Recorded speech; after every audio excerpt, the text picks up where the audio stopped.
Well, thank you first for being here. Very happy to share this journey with you. A quick intro before I start about who the hell I am. I like to say that I'm a failed athlete in a sense that I started as a swimmer. But when I was 16 years old, I stopped growing. I was French champion at 15, and then at 16, I stopped growing, and that was done for me. But that got me into nutrition, and from nutrition as an athlete was very important. And as a Frenchman, I used to have the whole baguette with the Nutella. I used to have the pot of Nutella in the bag. But after training, every day, like crazy swimming, I used to pass by the bakery and have the whole baguette full of it. And that was just before dinner. But the day after, I used to crash, and the doctors would say, "Oh, you overtrain," and that doesn't work. Until I found one of the first men's cells that was out there, and I learned about sport nutrition, and starting changing all my diet around this, and realized that it changed the whole performance and my mood and everything. So that was my journey, and then cutting a long story short, became sports scientist, arrived in the UK, and I was the first to do genetic testing before it became a trend and misused for athletes, and created a platform called GenSmart where we were uploading DNA data and give you personalized insight based on what you're predisposed to. This company then, we joined forces to create Omnos, and Omnos has then acquired a lab called Regenerus Lab. And what we do is we service around 200 different medical tests to around 7,000 practitioners now, doctors and clinics. And the platform itself connects the dots between all those health data as a helping hand for practitioners. I'm very proud of this because it helps a lot of people on finding out what is they need to do by order of priority. But what I realize is also it's still very much overwhelming when you have a long list of things to do. And we need a guiding hand on how to change habits over time. Anyway, I'll stop there because I will explain why I also do next. But I want to talk to you about a new health architecture because I'm very passionate about making the change in a good way, and it comes from sorry, the slides all comes at once, but I don't have the fancy things coming one after the other. But I wanted to know first, yes, how do you feel right now after all this long day? But also, how do you feel most of the time, right? So when you wake up in the morning, when you find yourself through the day, do you feel very vibrant, full of energy, or do you feel it could be better? And actually, there's some research and programs saying that actually 80% of the UK population, working population, feel actually exhausted as early in the morning. And that's not a way of performing. It's not how we should be living, right? So why is all this? It's something I want to touch on, and also explain why we should have a system that is actually more about helping us to feel at our best, and explain why the system needs, the health system we have now is in need of renovation. But before I do this, I just want to say that this is not about pointing the finger to a system, especially the people who work in that system, because there are amazing doctors out there that will be there to save your life at any time. But it's more about giving an idea of what can we do to make this better, and what are the limits of the current health system, and what can we do when it comes to overall health in general rather than an acute care system. So first, I'd like to say that it's just a future that we cannot afford. First, not only economically, but emotionally, in the sense that 1 out of 2 people will have a cancer after 50 years old, and I'm sure we've all been affected by this, either personally or directly or indirectly. 65% of people after 50 years old will have at least one chronic illness. And this translates into something that is not sustainable economically. And I will show you the very boring graph. But all of this is to say that it's just not sustainable, and every economy will collapse if we don't do things actively for changing this health ecosystem. So why is this system failing? So before I get into this, actually I want to do things a bit more interactive, otherwise we're going to fall asleep very quickly. And I would like you to grab your phone, and we're going to do a little poll here. We're here. Okay, so actually already 11 people voted already, right? So, yeah. So, exactly. So this is very interesting. Keep on going if you have not. All right, now we can maybe pass to the next slide. So the second question is, what frustrates you the most within the current healthcare system? Okay. You also have the little likes button for fun, yes. When I first saw this thing, I was just non-stop.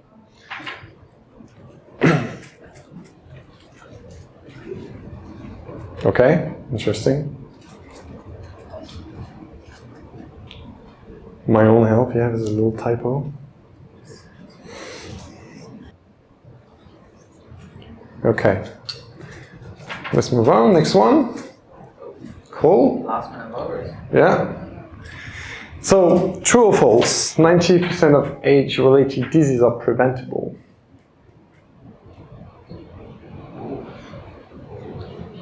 So you guys know about it.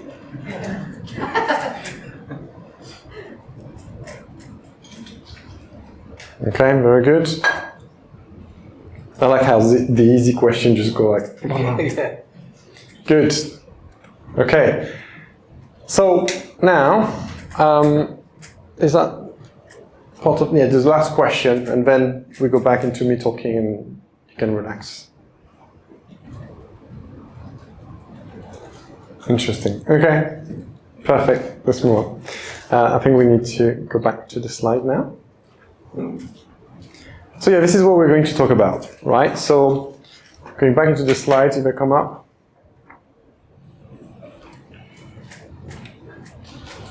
And yes, so the problem of today's healthcare is exactly this, right? So it's more a sick care, it's acute care, in the sense that if you go outside, and I don't wish this to anyone, but you get hit by a car, amazing doctor will save your life and they will fix you, right?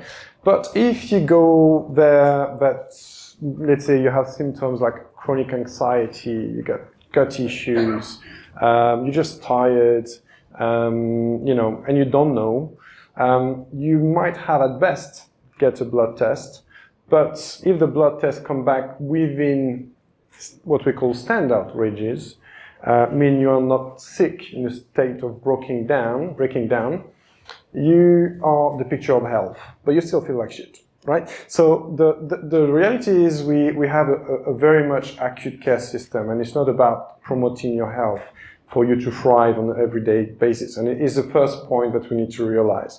The second point is that if you go from one place to another in the system, you will have to repeat the same thing. So there's no interconnectivity between this system, and actually it can be very frustrating for you and overwhelming sometimes as well as a patient. And also we look at things in a way that is very linear. And actually it's because of a Frenchman, Pasteur, because he realized that there was microbes and infection disease. And this is A, cause and effect, sort of B, solution, okay?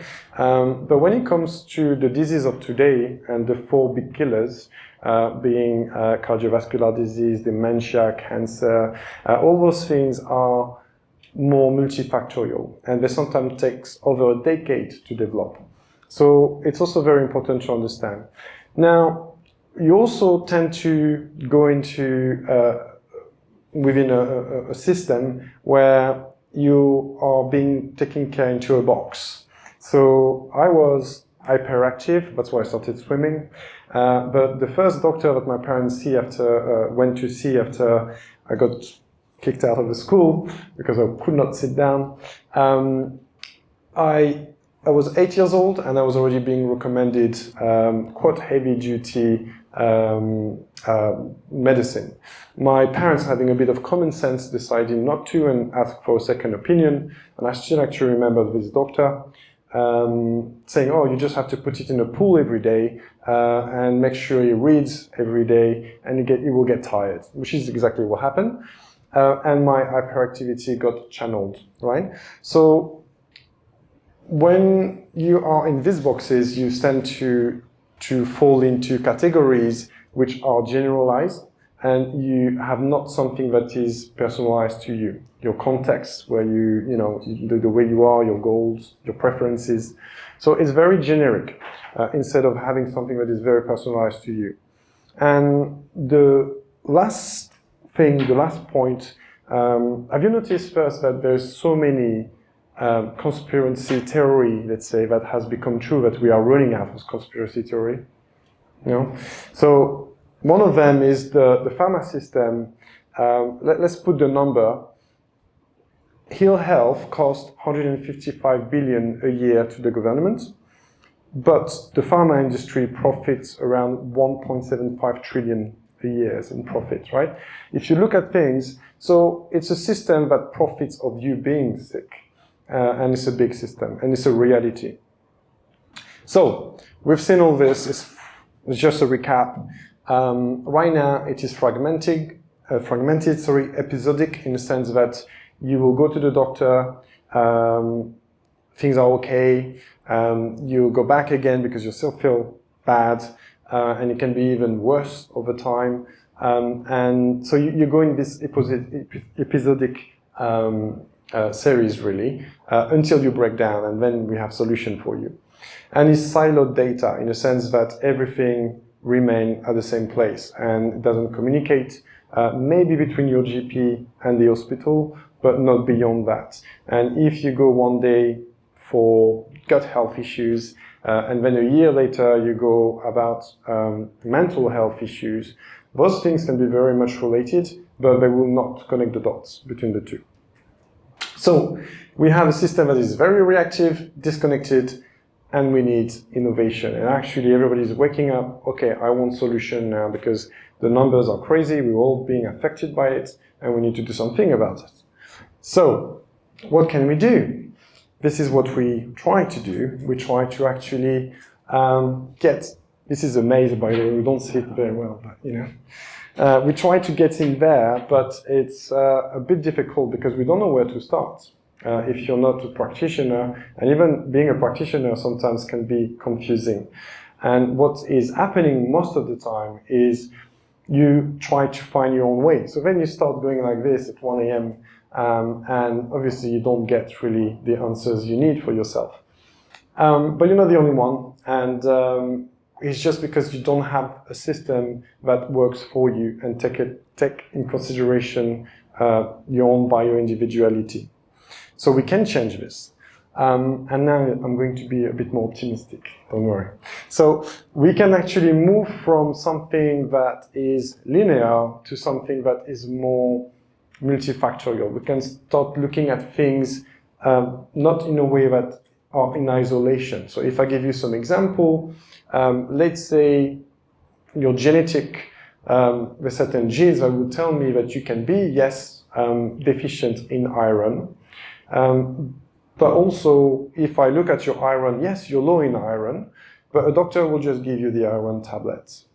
But he will not necessarily look at your vitamin C and say, oh, actually you're deficient there, but you need vitamin C to be optimal, and not standard, I'm talking about optimal ranges, to actually absorb vitamin C. And this is where we start to fail in the current system.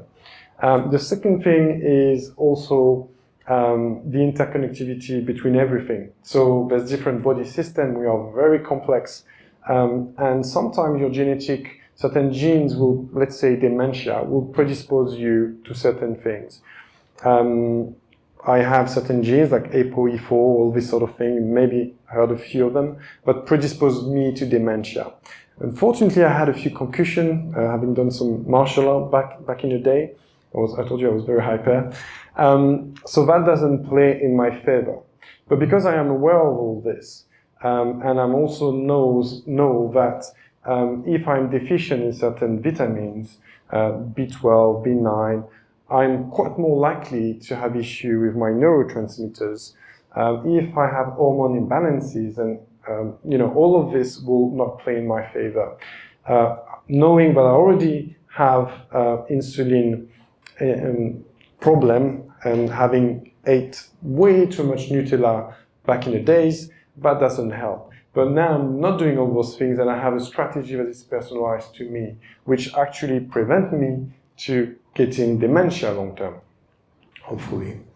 But this is what I mean by having a strategy that is personalized to you and based on your bio-individuality, but also that connect the dots between all those data, and you can start creating a story that is yours. So what I mean by connecting the dots as well is, from the complexity of all this, is trying to clarify what is the most important things for you. And the way to do that, there's few layers that we want to connect. Right now, how do you feel? What are the symptoms you may have? Are they, more gut related? Are they, let's say, is anxiety and all those different things, or is it bone health, or, and then what are your genetics? So your genetics are going to predispose you. And the book of you is huge, and knowing your genetic is a very good starting point, because it will tell you what you're predisposed to, right? So whether you can have predisposition to cardiovascular health issues, metabolic health, so things like your, insulin sensitivity, or again, dementia, all those different things, right?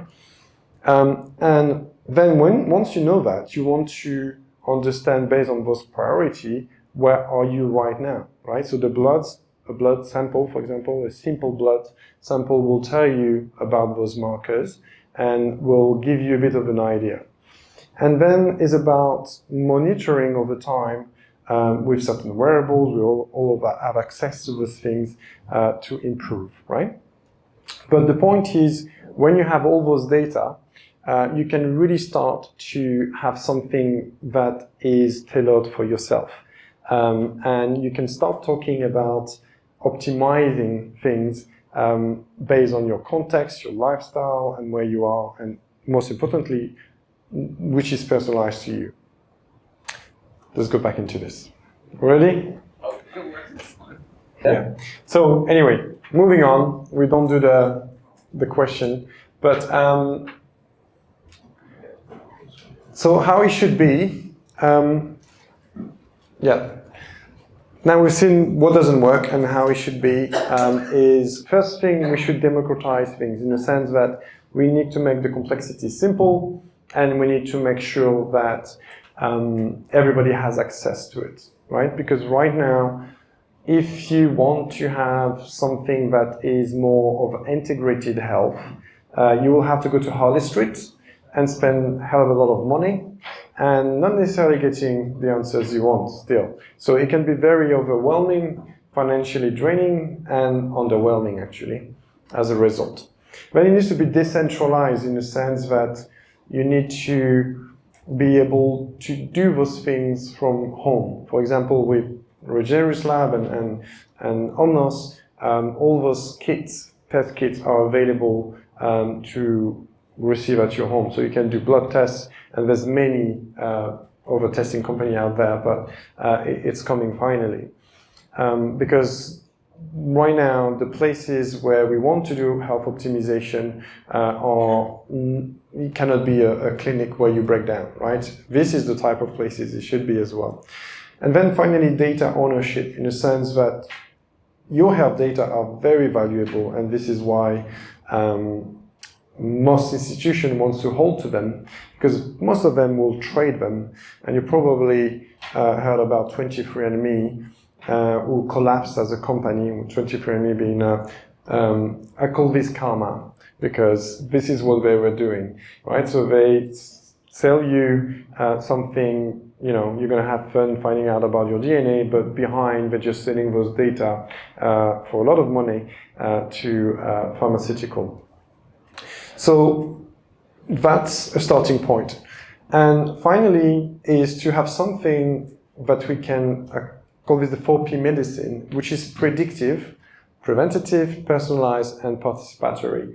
So predictive in the sense that if we look at your genetics, your biomarkers, we can understand what are the risks, right? So your risk assessment and is very personalized to anybody. So my risk will be different than yours, and especially based on your environment, your context.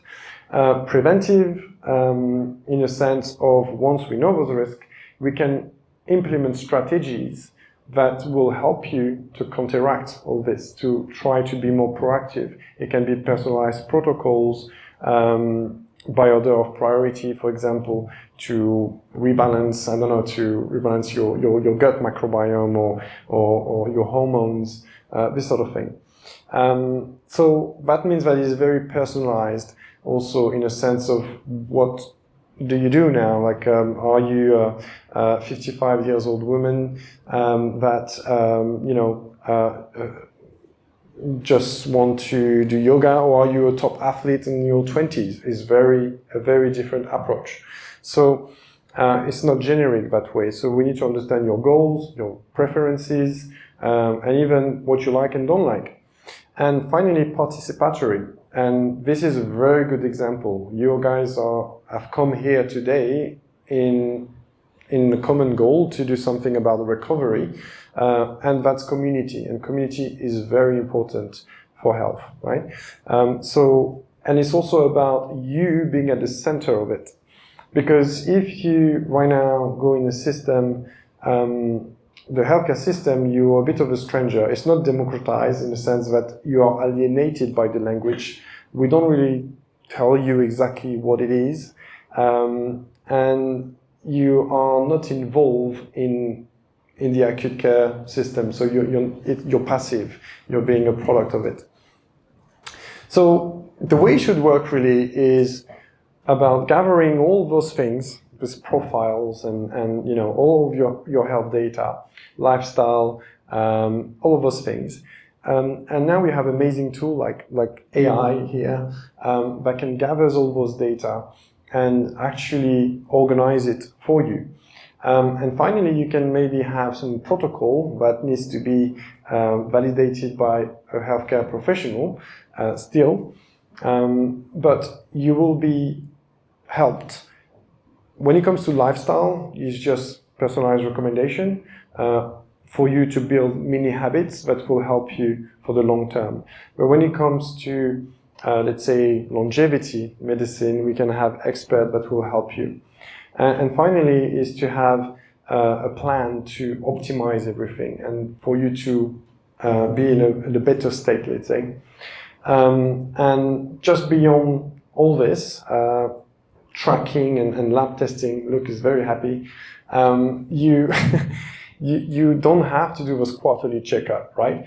You are a lot more proactive rather than being reactive, and you're a lot more centered into your health journey.